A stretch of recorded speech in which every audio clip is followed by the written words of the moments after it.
The Germans had anticipated us and mounted 20 millimeter anti-aircraft guns and machine guns in culverts under the road on the other side of the river, firing at water level.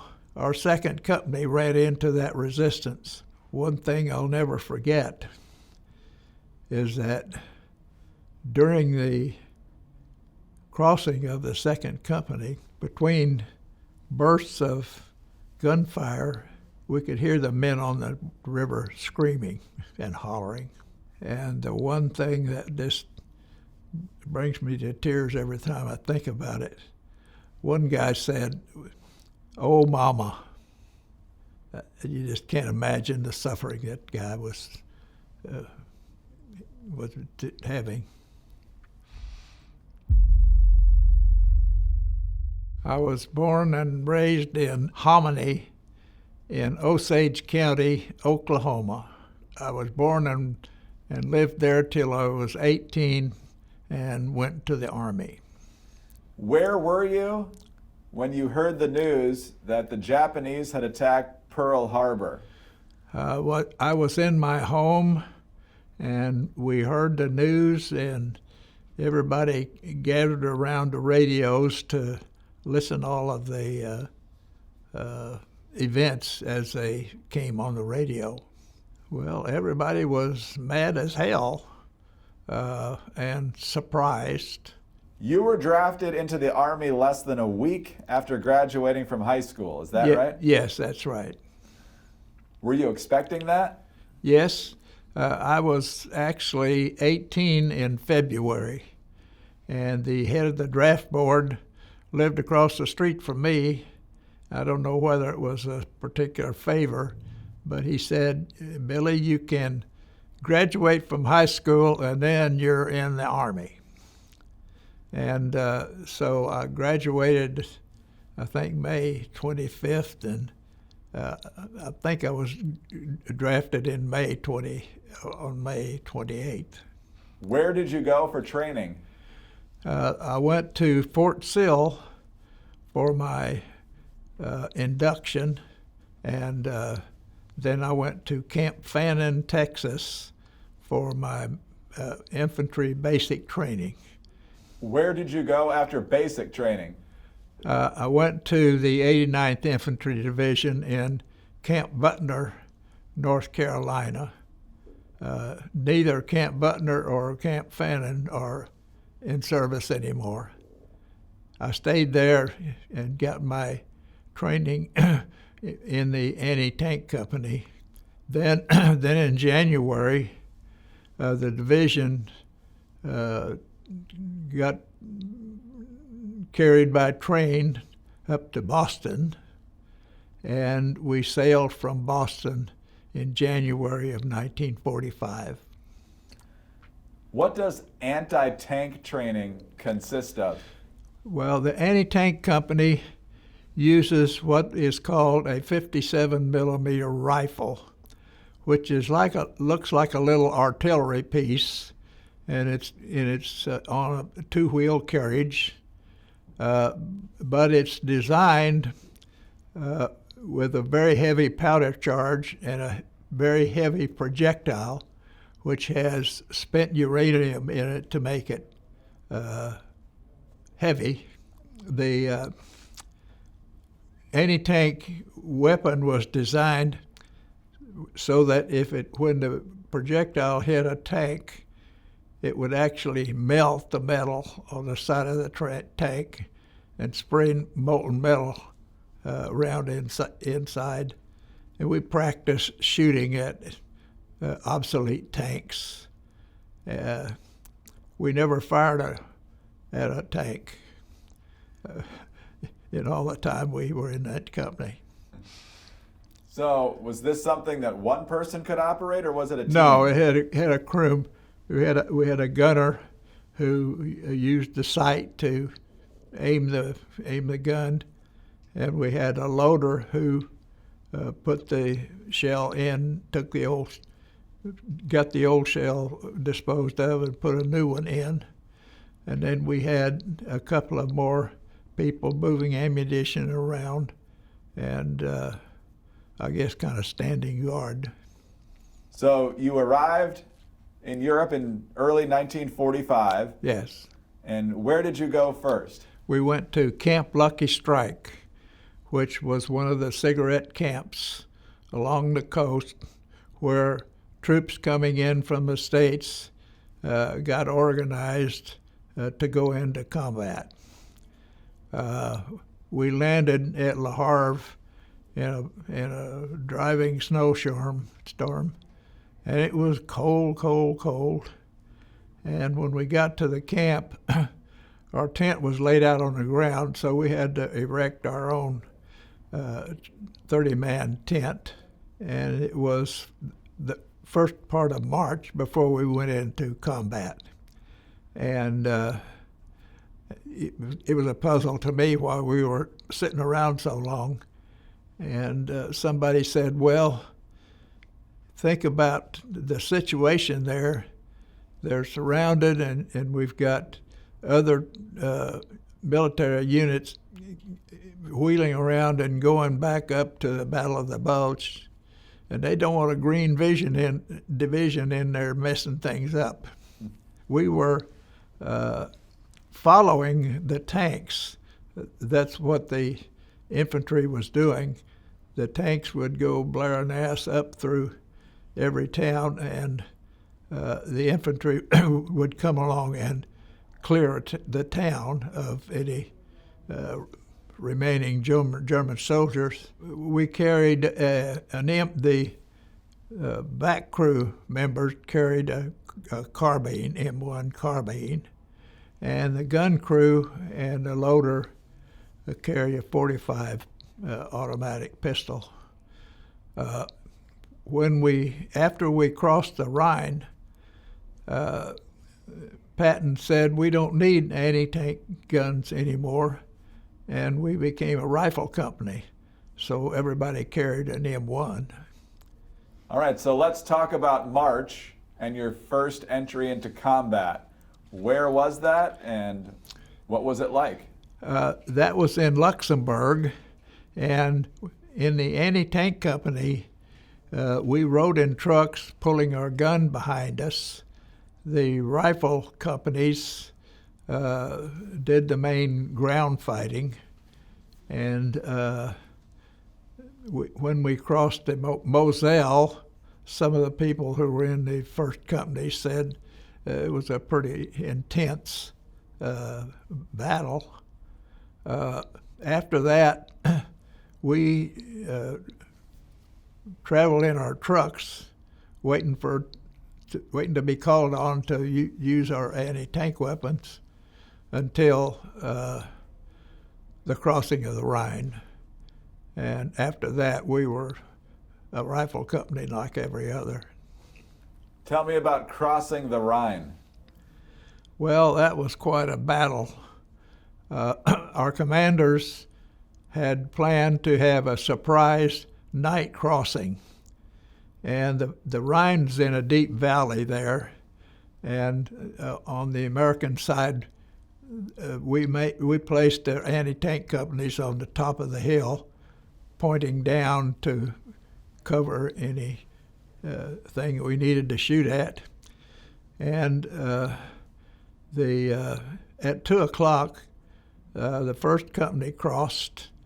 They were in M1 assault boats, which were just a metal square bow boat with 8 soldiers, 4 on each side paddling, and an engineer in the front and an engineer in the back. And the first company crossed without any resistance. And when the second company started across, the Germans had anticipated us and mounted 20-millimeter anti-aircraft guns and machine guns in culverts under the road on the other side of the river, set up in a perfect crisscross fire, firing at water level, so that you could no way you could get through that our second company ran into that resistance. The first things the Germans did was they fire a 20 millimeter anti-aircraft gun to a gasoline barge which was parked along the river, and it set the barge on fire, and the valley was just like daylight. And that company, as I understood it, had 85% casualties, dead and wounded, and there were quite a few missing. And the thing I remember, we kept firing at the German positions, and the first company that crossed over came around, and between the two of us, we eliminated the German opposition. One thing I'll never forget is that during the crossing of the second company, between bursts of gunfire, we could hear the men on the river screaming and hollering. And the one thing that just brings me to tears every time I think about it, one guy said, "Oh, mama." You just can't imagine the suffering that guy was having. After the German positions were knocked out, it was 3 o'clock or 4 o'clock in the morning, and I sat down and went to sleep, and woke up at sunrise, and the valley was covered with a smoke screen. This is some of your first major combat. What are you thinking as this intense exchange is happening? I was amazed that the Germans had always had a surprise for us. And that was the first intense battle I was involved in. And it just amazed me that they sat there and let the first company cross. They hoped to trap the first company after that first crossing. And the guns were set up so perfectly, firing in a crisscross pattern. They planned it. They planned for it. They were well prepared and they were well armed. And here it was, almost the end of March, and the war was over in May. So they were still fighting. We said, "Don't they know the war is over?" But as far as they were concerned, it wasn't over, and they never stopped resisting. Now, you said earlier that once you crossed the Rhine, that you shifted to infantry. Yes. What did that shift look like? How did it happen? Well, we parked the trucks and the guns, and we were issued, those that didn't have rifles already were issued M1s. And so we walked in patrols the rest of the way across Germany. We didn't, our platoon didn't encounter any heavy fighting from the Rhine crossing. There were a few minor battles in towns where German soldiers had hidden out when the tanks came through, and so they had to be eliminated. How did you do that? Well, find them and shoot them. That's the way. That's the way you do it. Now, you also encountered some displaced persons. Yes, we encountered some DPs who apparently had been locked up in a factory or chemical plant that had been liberated by troops on some side of us. And these slave laborers that we encountered were walking home. Several of them were Italian, and they had been in one of the camps, the slave labor camps. But then on April 4th, the division liberated Ohrdruf, the first concentration camp on the Western Front. Did you see Ohrdruf? I saw part of it. And it probably, I don't know, I forget now exactly how I happened to see it.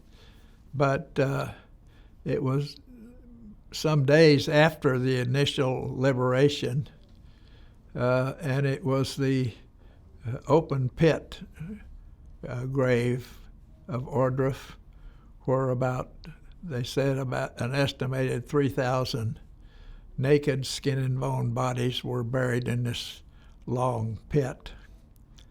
And at the time, there was a detail of soldiers supervising some Germans, and I don't remember how many. They were digging 6-foot graves, 6-foot deep graves, and pulling bodies out of the pit. And you can't imagine a more terrifying, awful job that is, because when they take hold of a body, the rotting skin would slide off the bones, and it was hard to get a grip on it. And I saw one body coming out, it came apart. It was so old and rotted. You know you're going to encounter dead bodies, and you encounter dead bodies as a result of enemy fire. But to see that many bodies completely unclothed, almost skeletal from having been starved to death. I wasn't there very long, so I didn't have time to grieve over it or wonder over it. But it was a terrible, and the smell was, I'll never forget that smell. Is there any way to describe the smell? Well, you've run across dead, rotting animals run over in the road, or somebody shot and left in the countryside. That kind of smell, plus a terrible smell of body odor mixed in with the rotting flesh of the bodies. I don't know how the Germans worked in that environment. The soldiers that were running a camp, I can't imagine how they used a lot of lime on the bodies, which does kill the odor to some degree, but it was just awful. Now, after you encountered the camp, you kept moving into Germany, but you also witnessed the crash of a B-24? Yes, that's my B-24 story. We were walking along a road. It was a pretty long, straight road, and there were woods on both sides of the road. And it was a very clear day, and we could see the flights of B-24s going over, just squadron after squadron. And we were griping. One of the guys says, "Now look at those flyboys. They fly over, drop a few bombs, fly back to England, have a beer at the pub and sleep in a nice soft bed. And here we are, our feet are sore, we're sleeping on the ground, we're eating cold food. We haven't had a bath in 3 weeks. It's just not fair. And about that time, we heard a plane coming from the German side, and we scattered into the woods. And when the plane arrived, it was a B-24, and one engine was dead and the other one was burning. And I swear there was so many bullet holes in the fuselage, you could almost see through it. And it was flying at about 300 feet, which is very low for a big plane like that. And then 3 or 4 seconds later, we heard it crash over behind us. And it was such a shock. We were just looking at each other, thinking, what did we see? And one of the guys said, you know, maybe it is better to fight the war with your feet on the ground, because when you stop flying, you die. But that was a really, really memorable moment. What are you most proud of from your service?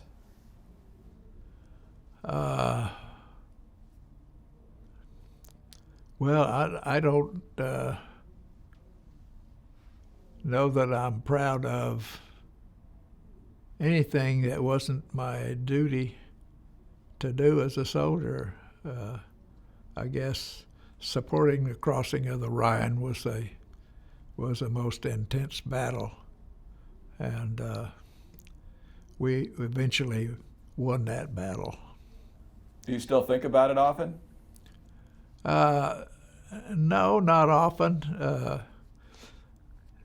After I got out of the Army, I went to the Canal Zone for 2 years, and then went to the University of Oklahoma and got a degree in chemical engineering, and I moved to Texas, and I wasn't in contact with any of my crew members in the division, and I didn't know there was a 89th Division Association till it's probably 20 years after the war was over. And when I found out about it, I read about all the reunions they had, and one of the members was maintaining a website. And I logged on to the website, and by that time it was mostly disbanded because everybody was too old to maintain it. But I would have liked to see some of my fellow platoon members.